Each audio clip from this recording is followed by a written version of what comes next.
You have accessed the podcast of OA. Located deep within Sector 14845 and powered by the Emerald Light of Will, the podcast of OA is your guide to the Green Lantern universe. Hosted by Lantern Myron Rumsey, the podcast of OA begins now. Friends, Owens, and countrymen, lend us your ears. You are tuned in to the podcast of OA, episode number 141.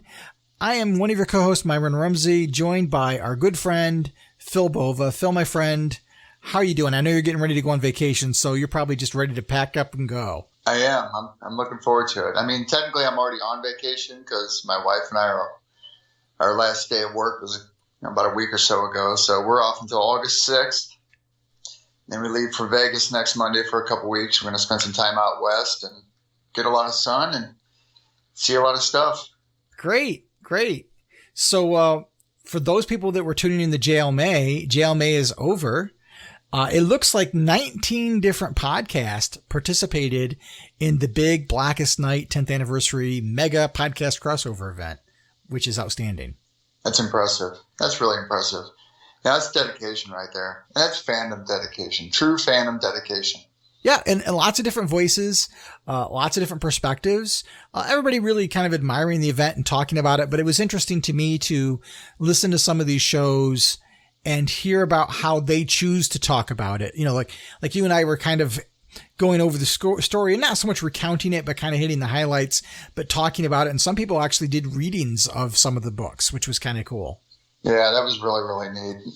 I never had thought about doing that because I didn't know what the time would take, but it's not bad. I mean, I guess when you're speaking aloud, doing it like Shakespearean dialogue, it'd be a good time. But I'd listened to a couple of them too, and I was like, wow, that's really, really a cool idea. Yeah, I enjoyed it. I tend not to listen to too many podcasts because I'm always afraid that something I hear will inadvertently leak out of my mouth when we're recording, and I don't want to infringe on anybody else's creativity. So I've tried to turn a deaf ear to comics podcast by and large. I'll listen to ones that are several months old just because I want to listen to the content as a fan, but I don't want it to influence what you and I talk about, because I think part of what's neat about the podcast culture is that we all have unique voices. And right. We all have ways of doing things, which appeals to listeners. You know, I don't want anything that our good friends over at the Lantern Cast do. I don't want that to change how we do things.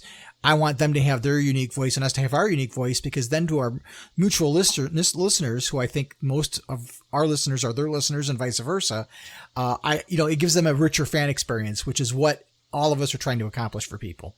That's exactly right. And two key words in there are unique and rich. You know, it's like, I appreciate all the podcasts and what everybody else is doing, and they have their own voice that they use to reach whatever fans that they reach. And it's the same for you and I, And the thing I like about the podcast culture is that it's not inflamed, and it's not drudged down in a lot of the other negativity that surrounds a lot of other social media sites, like Twitter and Reddit and all that stuff. Yeah, I think we're pretty supportive of each other, even when there's common ground, and I think that's great. We're promote each other. I traditionally put in between some of our segments, I put in promotions for other shows, because I think that's what we should be doing. We should be promoting each other. So I think that's great. And for those people that maybe missed out on Blackest Night, the Blackest Night Omnibus is now out. It's a huge book. It's like sells in the $100 range. It's the entire saga in one book. I think the only thing it doesn't do is come with wheels to help you get it around the house. Now, does that include the Tales of the Blackest Night, you think? I'm sure it probably does, right? I think so. Let me pull it up really quick on the interwebs and see what it says. I believe it covers pretty much everything. And that, by the way, it's a $150 book, but you can get it on Amazon right now for $91 and change. I saw that. That's cheap.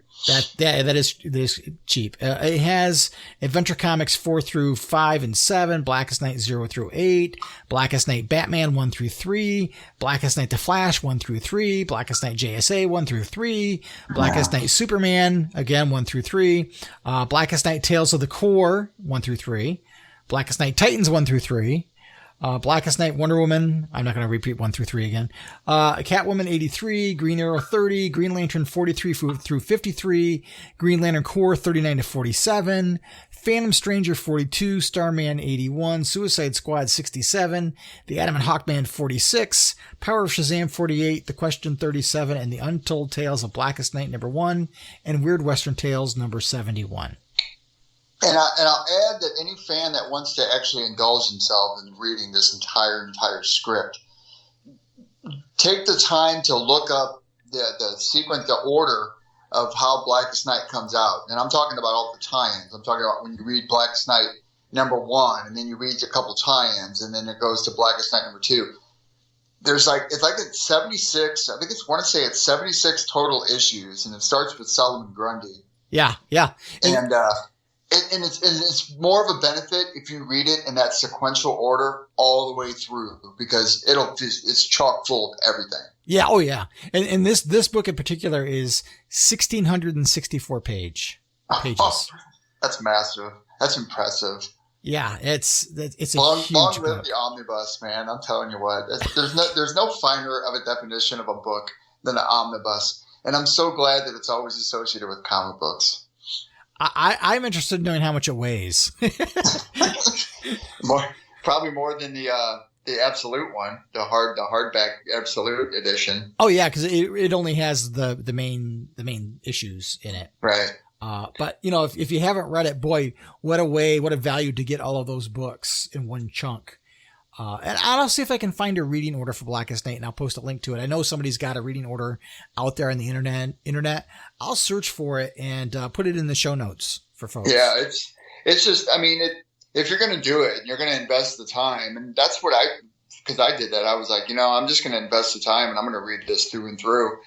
And I just put all my digital comics in order on the reading order that I copied from the internet or whatnot, and I just went one after another, and it was just like reading this big, gigantic, long saga. It was amazing. Did you lock yourself in a room for a weekend? Yeah, it was actually, there was a couple times where I'd go to Starbucks and I'd sit on their patio with their coffee.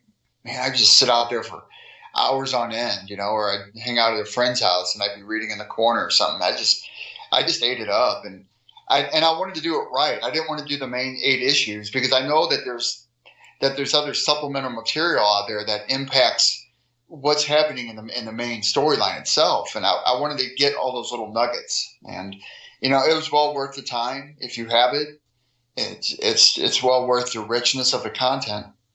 I really think that this was probably the most ambitious crossover that DC's done. I think it would help that it was at the height of when social media was starting to get pushed. You know what I mean? Yeah. Because that came a little bit before the popularity of Twitter and a lot of these other sites that were on. The only thing that was around back then would have been Facebook really, or MySpace for that matter. But the other event I can think of before that, that would have been just as big, would have been that 52 that DC came out with. It was all DC 52, and it happened the whole entire year. Oh, yeah, that weekly book. Yeah, that weekly thing or whatever it was. That was interesting. But no, I think you're right. I think this one takes a quintessential big, gigantic DC event that's probably the most popular. Yeah, I would agree. And to provide an update, I don't want to beat a dead horse, but we talked about the World's Finest, the collection box last episode, and I just wanted to provide an update. I got a parcel today from the folks at World's Finest, and they replaced some of the items that I had criticized. They actually they watched my video on YouTube where I unboxed things, and the person I was talking to was one of their marketing people, and they said that their entire team watched my video, and yeah, and needless to say, there's some changes going on in terms of the production people that they're working with. But they sent me some replacement items, and my bottle opener, for example, had some big pieces of paint missing. The version I got today was spotless. I got a replacement of the light switch. It was interesting. The color green was a different shade than the original. It was a little better than the one I got originally. The one I had some pieces of paint missing as well. And that seemed to be the biggest complaint, was the paint on certain items. I got a replacement of the action figure, or the little statue, which was, I think, the most highly criticized piece in that box. And while I would not say that the second one I got was great, it was better. It's still some sloppy paint, but it was at least, I don't want to say acceptable, but it was better. Then they sent me a new USB hub, and my big criticism with the USB hub, other than its functionality or lack thereof, was in the lighting, which, that's just a missed opportunity, but the paint on the handle was just falling off, and it was a lot of bare spots on the handle. The one I got today, same issue. Similar problems with the power battery USB hub, in terms of I can plug one USB stick in, it reads it fine, but as soon as I plug another one in, not only can I not read the second one, the first one disappears. It still does that? The new one does that too? Yep, the new one does it too. So that's messed up. That's just messed up. That's like a small tech issue that any number of people could have rectified. Right.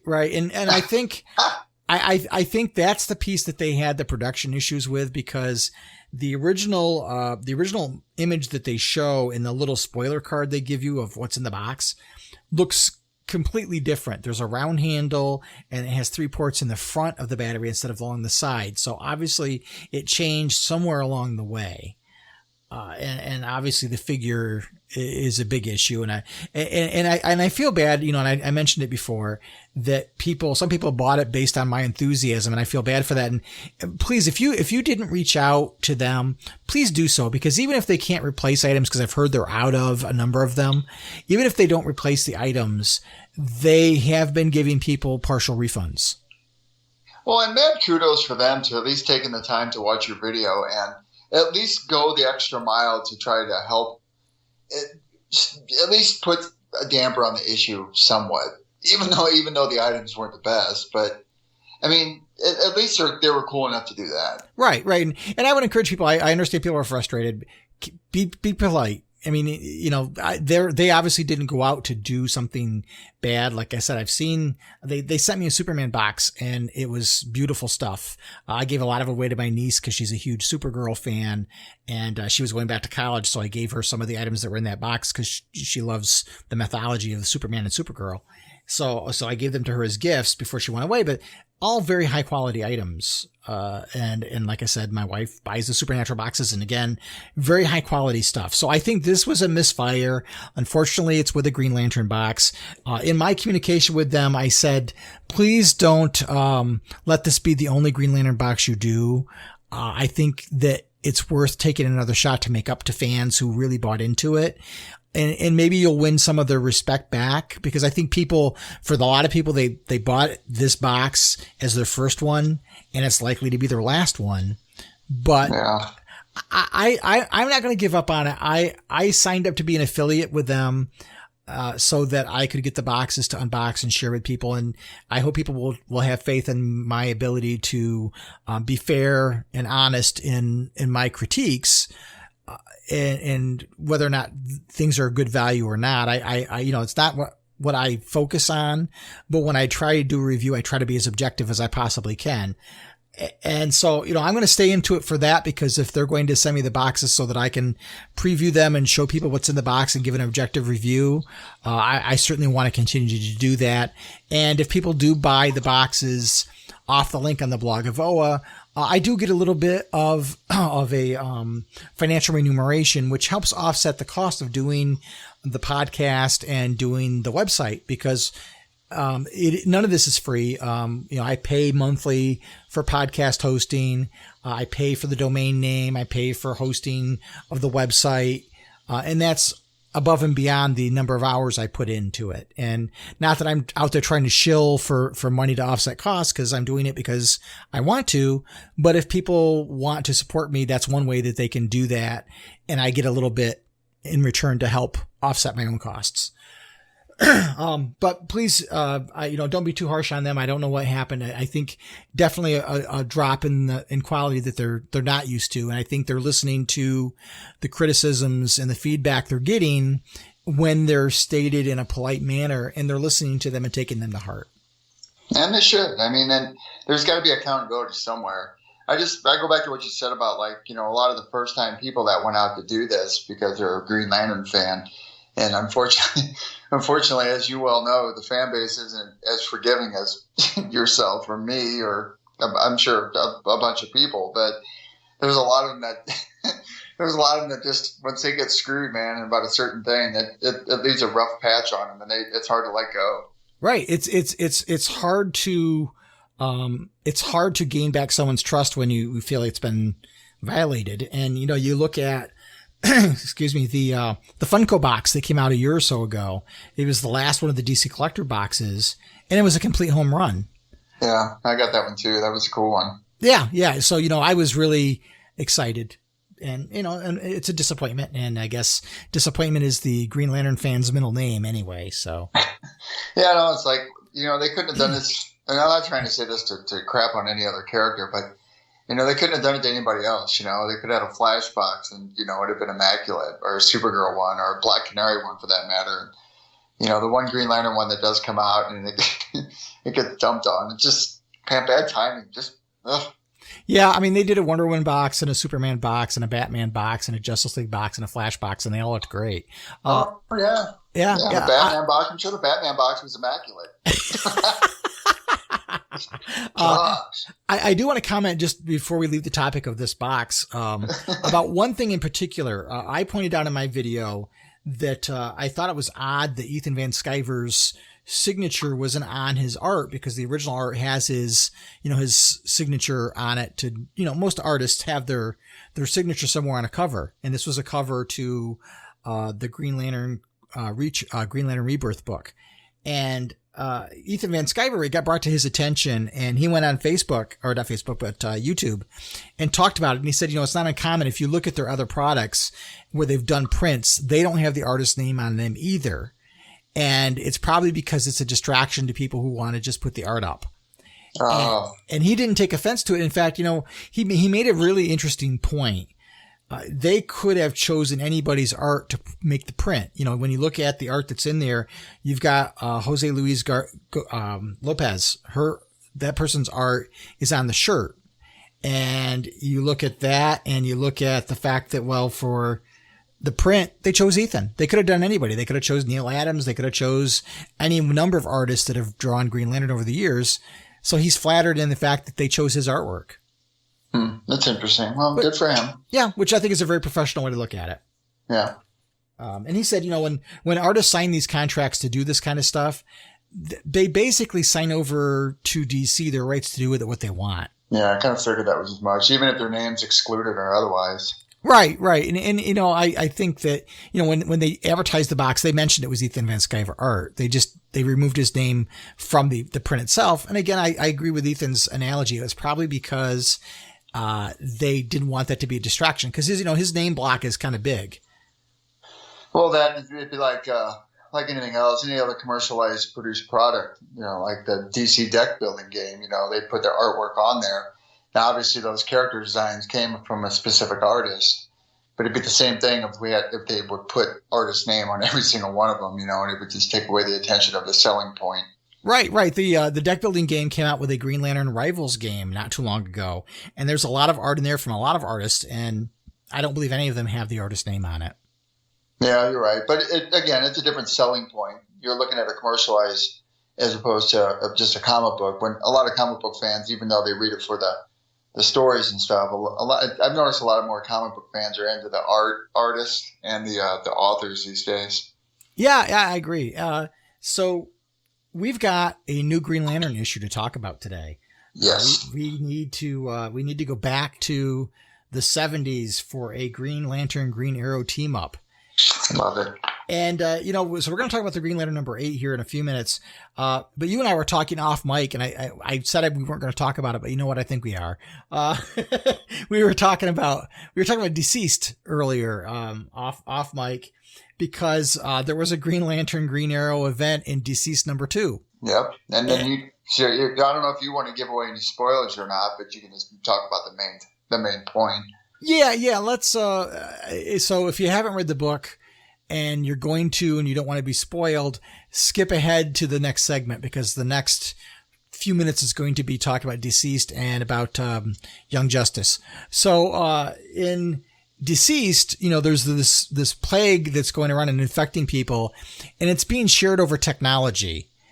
And in this particular issue, you have a sequence where Ollie and Dinah Lance and Hal Jordan are camping, of all things. And basically, it seems like Dinah and Ollie are just kind of getting away from it all and taking a break. And they're trying to get Hal maybe to kind of relax because he's always on duty, And so they're joking around with him and not relaxing. And there's a very funny sequence where Ollie riffs on being recruited by the Green Lantern Corps. And I don't want to say what it is because it's funny and people should enjoy it for themselves. I don't want to spoil it. But anyway, Hal gets taunted a little bit for not relaxing, and he gets up and walks away. Well, he's on his cell phone and he becomes infected. So Hal becomes one of the victims of this plague, and he attacks Dinah and Ollie. And Dinah somehow kills Hal with a sonic scream. And Hal dies, and Dinah Lance becomes a Green Lantern, which is kind of cool. You have to realize it's an out-of-continuity story. And one of the observations I was making was that, Tom Taylor, who's writing DCeased, wrote the Injustice books. And in the Injustice books, he pretty much killed every Green Lantern but Hal. So this seems like it was his chance to kill Hal off. And now he can kind of notch that kill on his writing desk. Well, not only that, Tom Taylor's got this uncanny ability to turn characters on their heads.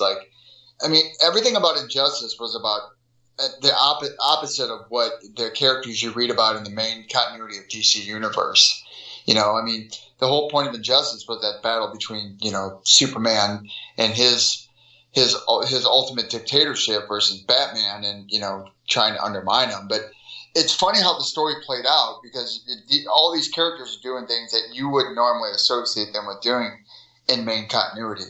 And Tom Taylor does the same thing with DCeased. I noticed it in the first issue, and I haven't read the second one yet. I'm going to read it tonight. But, I really like his content material. I really like how he's exploitive with it, and I like how he explores different things that you can do with a universe outside of what people normally routinely go to, like with Justice League and, Wonder Woman and all that. Yeah, he's given the freedom to kind of go where he wants to creatively, and he's not beholden to anything in terms of continuity or whatever he wants to do in terms of telling his story. He can do whatever he wants to with the characters because there's really no ramifications. And it certainly, from a creative standpoint, that freedom allows you to go places that other people can't. I.e. Dinah Lance killing Hal Jordan with a sonic scream. Right. The other Green Lantern stuff that came out today was the revelation in Young Justice. They give away the identity of Teen Lantern, and then there's the there's the notion that Teen Lantern isn't even a teenager yet. She's 11 years old. And she has somehow managed to hack a power battery from Bolivia while she's in Bolivia. The power battery isn't in Bolivia. She was in Bolivia and she hacked a power battery. I don't want to give it any more discussion than this. I just think it's one of the dumbest ideas I think I've ever seen. But yeah, I'm going to second that notion. I'm totally going to second that. I like you, Phil, am going to turn a blind eye and pretend it doesn't exist. I don't know. I don't know, whatever, man. But I guess it's just a creative junction for DC to, attract young readers. I don't know. I don't know. I guess she's cool in the sense that she can hack a power battery. I guess that's cool. But at that age, where this is geared towards, and the kids that they're trying to reach, Would they even understand what the hell a power battery is? You know? Yeah. I don't know. Or a ring, or hack a ring, or whatever. I wrestle with the notion that you're creating an expectation for a young audience who thinks that as they grow up, they're going to buy a comic book with that character in it, and it's not going to be there for them. Yeah, it's going to be gone. I mean, look at Simon Baz. Still gone. Who? Simon Baz. Still gone. Huh? Yeah, exactly. Wait a minute, I should have said that too. Yeah, the one guy's gone still.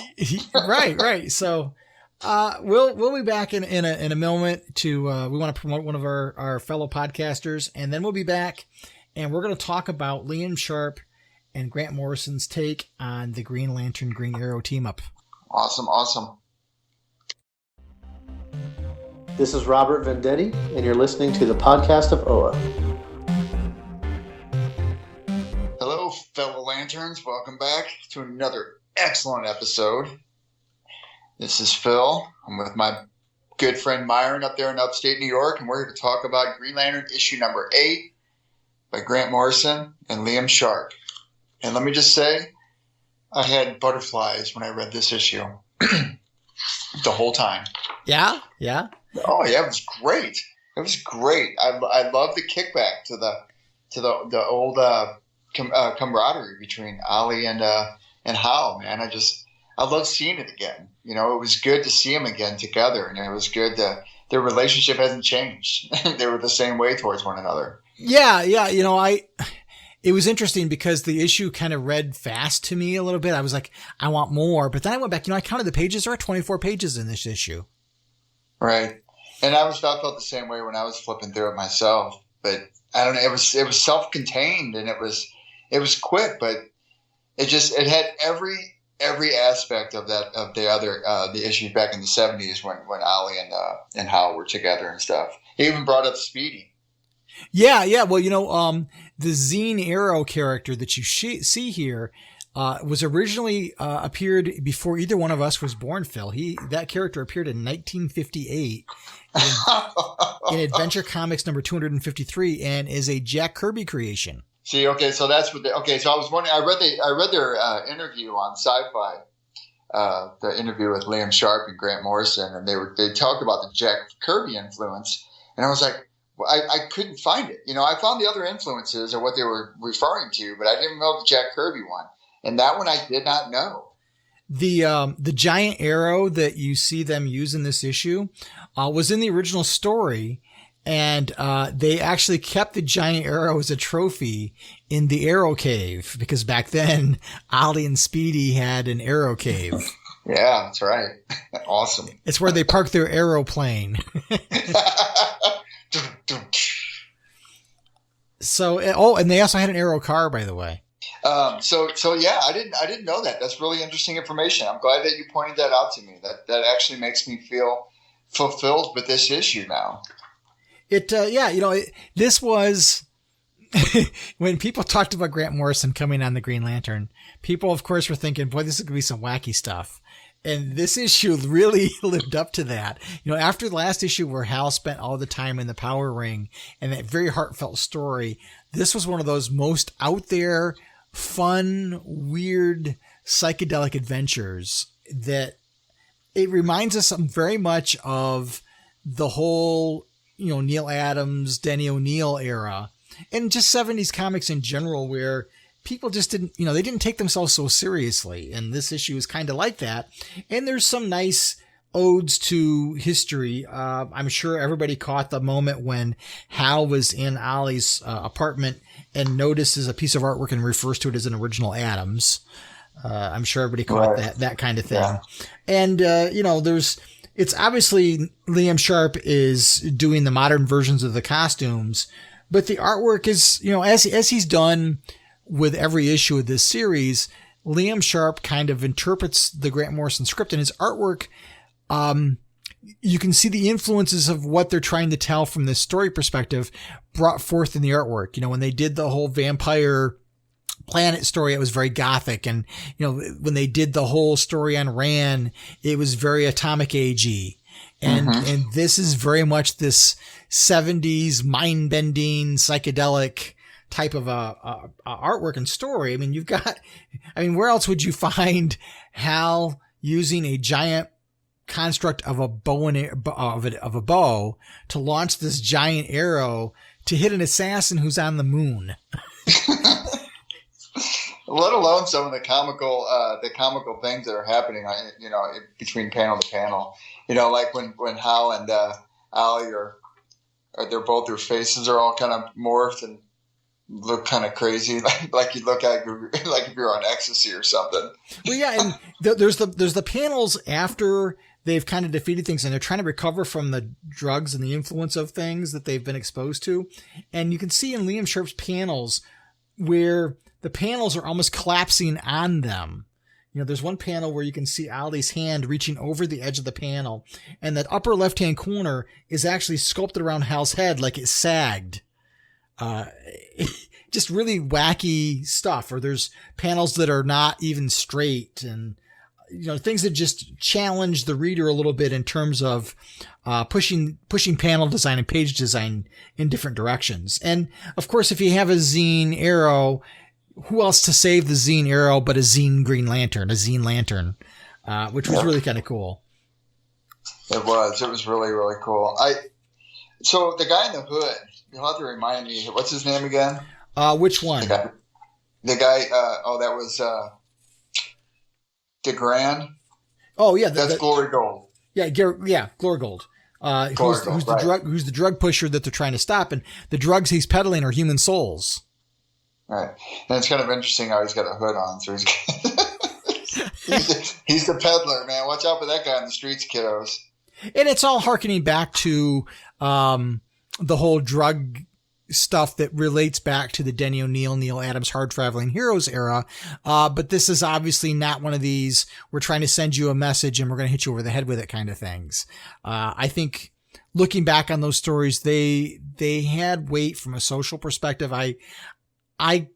This is going to sound sacrilegious, but I didn't think they were the best things for the characters. I felt that the characters were pushed to the extremes just to have foils off of each other.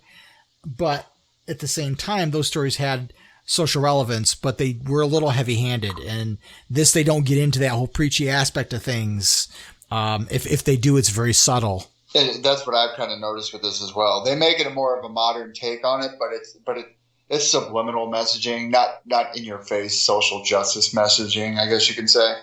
Yeah. And it's, I don't know. I love the artwork in it just because it's so reminiscent of the old stuff. Even the design of Glory Gold with the yellow outfit with the open chest with the medallion in the center, and it just reeks of that 70s mod culture kind of thing. It really does. And like you said, like you would have stated, I mean, it actually feels like you're reading a 70s style book. I mean, it really is. You go back and read the original. What was that? Green Lantern 76. Yep. Mm-hmm. Yeah. You go back and read that one, and after you've read this one, they're different. Don't get me wrong, but you'll feel the same when you read both of them. Well, I think that's one of the neat things about this entire run is that it feels like it's modern continuity, but yet it still fits with the history of the character and all of its iterations. Right. I totally agree. It was really funny because that interview that's on Sci-Fi Wire, you guys, anybody who's a Grant Morrison fan, a fan of this book, should look it up and read it. It's on sci-fi.com. If you just Google Grant Morrison and Liam Sharp interview, and he relates this to watching a porn. He said exactly. It's like kind of a porn where I want to spend an hour and a half watching you, all of you. And that's what Grant Morrison was saying to the interviewee at the time, and it was a great interview, and these guys were talking about how the camaraderie they built making this book, and it's kind of funny because I think they've gotten really, really close over the course of time with this book because this book is still gaining a lot of popularity. Oh yeah, it's interesting because this book is the highest selling non-Batman, non-team book that DC has going right now. And its sales actually went up from issue to issue in the last couple of issues. So, normally how books, once you have your first issue, they start to settle down in numbers and eventually they kind of settle into an average.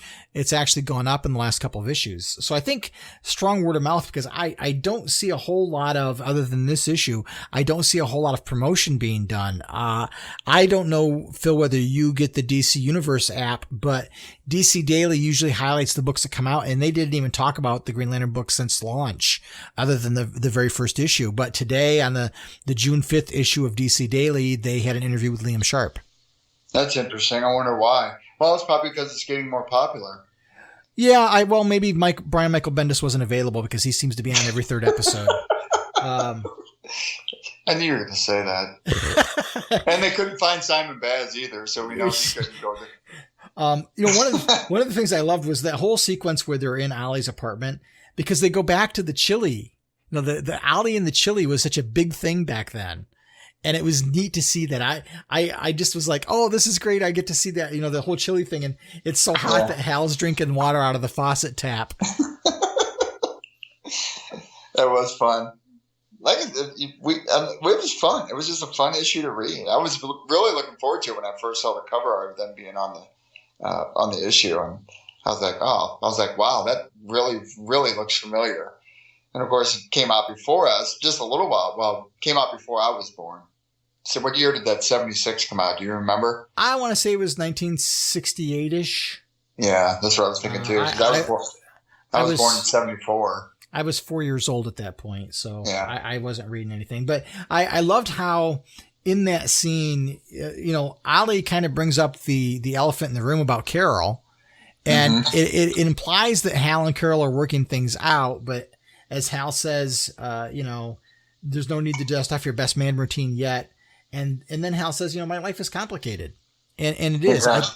I think, it was interesting. I was listening to watching the interview with Liam Sharp on DC Universe, and he was talking about how Hal and his time and space and the way that they're interpreting the character becomes more and more disconnected from Earth and isn't as grounded to Earth as he used to be.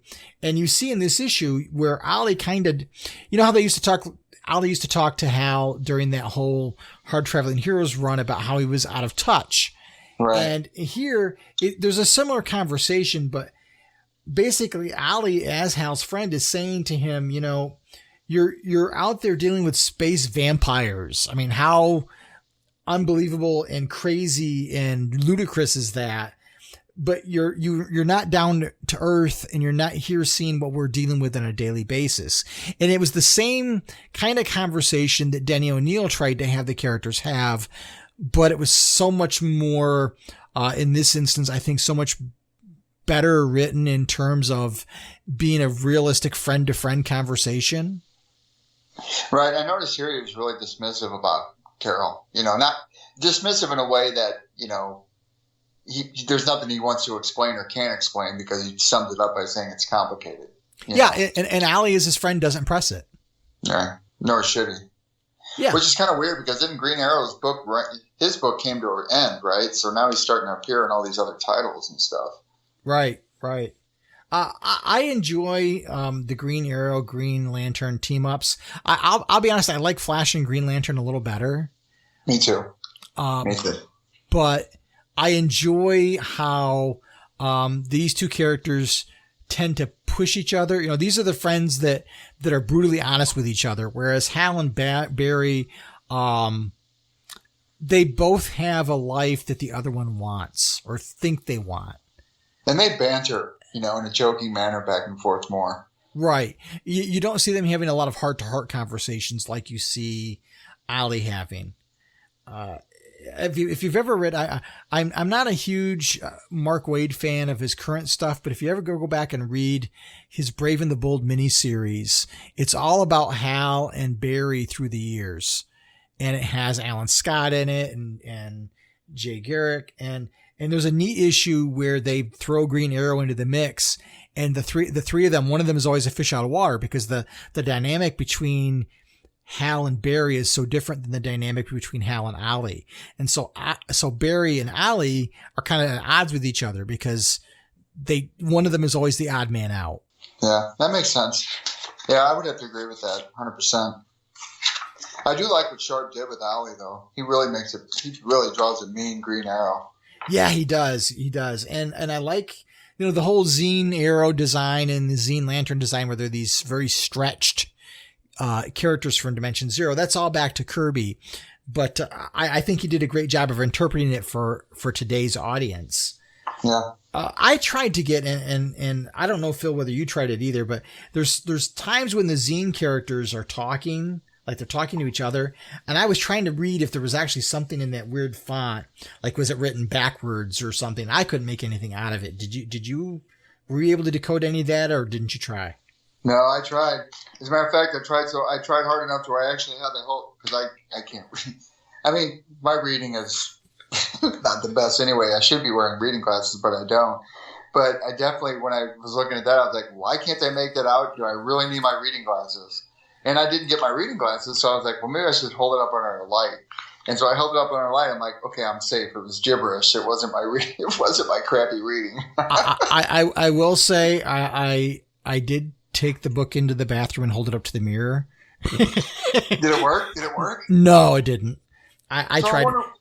I wonder what it was then. I wonder if there's something to it, a hidden message in there. Yeah, I don't know. I was like, I took it into the bathroom and held it to the mirror, and then I flipped the book upside down in case it was, upside down and backwards, and I couldn't get anything out of it. I wanted so bad for it to be something. It'd be interesting if they ever divulge the fact of whether it is. I should reach out to them guys on social media sometime and ask them. Yeah, that would be kind of fun. What did you think about the character that appeared on the final page? Loved it. And what a classic looking drawing of him too, man. He looks great. He looks refreshed. Yeah. Yeah, he should. It's interesting because, when Gil Kane created Sinestro, he based him on David Niven. And when you look at this picture, you can see the David Niven in him. Yeah, I agree. Totally agree. He looks great. I mean, he looks polished. He looks like he's ready to do some damage. I'd like to see. I hope they write him into a story coming up. I'd like to see what Sharp does with the whole. Well, I guess they won't do the Yellow Lanterns then, would they? Well, yeah, because Sinestro's not necessarily affiliated with the Yellow Lanterns, and he's been showing up over in the Justice League book. Right. I haven't been reading it, but I guess they've tied Sinestro's original outfit into the Ultraviolet Lantern story that they kind of did where John has an Ultraviolet Lantern ring. Right. But I quite honestly haven't been following it. I think I'm going to try to read it in trade. It's really good. The Justice League run is really good right now. It's really strong. They're talking about this whole different, like the whole dimension thing. It's pretty cool. I looked at the characters that were in this book, as Mamza and, what was the other guy's name? I'm going to pronounce it wrong. What was it again? Brotor, yes. Which sounds like a He-Man villain. Those characters I think are original. I could not, I didn't see anything in as I recalled my history of reading. I couldn't find anything there. So then I resorted to Google and I didn't find anything there either. So I think those are their original characters. I always, when I see these odd characters like this, I'm always like, Grant Morrison tends to like to mine history, but I couldn't find anything on these guys. And I guess, Glory Gold, he's been around a while though. Has he? I was also not able to find anything on him, but maybe I just didn't look far enough. Yeah, maybe I could be wrong about that. Yeah, I don't know. But overall, a very fun issue. Not heavy-handed in social commentary by any means, but great to see Hal and Ollie together, sharing a bowl of chili and busting each other's male parts, and getting them to see them team up in a story that reminds me of classic Green Lantern and Green Arrow team ups. I mean, that whole panel when Ollie is helping Hal get the arrow lined up just right to shoot the guy on the moon is classic. These are two guys who obviously love each other, and you see them at the end. They hug each other and embrace, and I don't know. Well, they don't know when they're going to see each other again. That's what's cool about it. Yeah. And they're okay with it. It's like, okay, Hal's off doing his thing. I have to do my thing. So I'll see you when I see you. You know what I mean? Yeah. Yeah. And Ollie calls him a weirdo. I love the dynamic, and it reminds me of what I kind of miss about Green Lantern comics and Hal not being connected to the DC universe as he used to be. Well, and this one kind of makes it feel like he's not connected in any way. I mean, they're not even mentioned as far as what I've read in the main continuity, like with all the other titles. I mean, not saying that they should mention his name in any of them, but they don't really allude a lot to Hal Jordan at all. You know, even the Justice League, you'd figure his name would pop up once or twice, but it doesn't even get mentioned. Same thing with Odyssey. Yeah. I mean, there's a comment here where he mentions summoning the Green Lanterns or the Justice League for help, but there's no other appearance of Hal in the DC universe right now. And I don't know if that's just part of the deal that Grant Morrison got is, I want this character and I don't want anybody else messing with him. You know, I don't know. Well, they're apparently in for 24 issues, from what I understand. That's what Liam Sharp said in the DC Daily interview that was on DC Universe today. Yeah. I hope it's more than that, to be quite honest. Yeah, I'd like to see him keep this kind of run going. It's really, it's in a different. I mean, it's so far removed from what other artists or other writers have done with Green Lantern that it's like it's gaining its own identity right now, and I kind of like where it's leading. You know, it's comfortable and it feels good. Yeah, and you know, the other thing is the cover is such an homage. Yeah, couldn't agree more. Only instead of Speedy, it's an alien injecting his own tentacles. Those aliens, man, space junkies. just fun, you know, fun stuff. It doesn't take itself too seriously. It's been a while, you know, this series, one of the words I use to describe it is fun, and it's great to have a fun book. It is.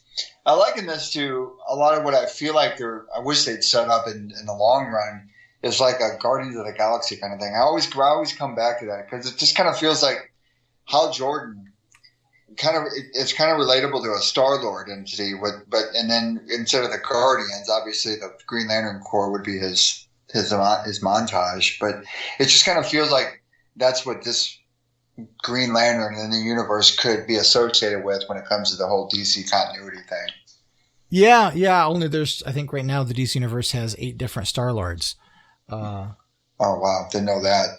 Well, I was making a joke about the number of Green Lanterns we have. Oh, okay. Yeah, I see what you mean. Okay, good point. But anyway, we're not going down that rabbit hole. No, you won't. Not going to do it. So okay. Let's you and I take a quick break, a quick pause, wet our whistle, and come back, and we'll wrap things up. All right, sounds good, buddy. To tell you the story of Green Lantern is to tell you the story of the birth of a universe. The origins of DC as a whole. It's a magic emerald meteor from space in the 1940s. It's the establishment of the JSA. It's the birth of the Silver Age. It's the introduction of a universal police force. It's the formation of the JLA. It's the emergence of the multiverse. It's a crisis in both space and time. It's an emerald dawn. And it's an emerald twilight. It's the brightest day. And the blackest night. And the Lantern cast covers all of this and everything in between. We're Green Lantern's greatest advocates and fiercest critics. We've been fans for years, and it's the reason we're self-proclaimed Lanternologists. So find us on iTunes and Stitcher and give us a listen, because the history of Green Lantern really is the history of the DC Universe. And we've got the interviews, commentaries, reviews, and more to back it up. All right, everybody. Thank you again for tuning in to another episode of the podcast of OA. I'm not sure when we're going to have our next episode because somebody's going to be sitting in Las Vegas having a great time for the next couple of weeks. Yeah, but that's okay because I can still record out there, so I actually wouldn't mind. So if we want to meet up again in a couple of weeks, I'm good for it. I'll let you know. Okay, well, what happens in Vegas stays in Vegas, you know, so. That is also true, too. But maybe we'll come up with a retro book. If you've got time before you leave or you want to think about a retro book you'd like to talk about, we can certainly hook that up to do it. Okay, sounds good. That's not a problem. So, again, thanks for tuning in. Appreciate everybody who takes the time out of their day to make us part of their fan experience. So, until next time, keep your power rings charged. Please treat each other well. And make every day your brightest day. We'll see you soon. The Podcast of OA is the official podcast of the blog of OA and a proud member of the Comics Podcast Network. Share your comments and questions by calling the show's voicemail line at 406-POD-OA. That's 406-763-6362. You can send your emails to podcast@blogofoa.com. You can also find the Blog of OA and the Podcast of OA on Twitter and Facebook. Green Lantern and other related characters are the copyrighted property of DC Comics Incorporated and are used without permission. The Blog of OA and the Podcast of OA are fan productions and do not claim any ownership over the Green Lantern or any other copyrighted properties.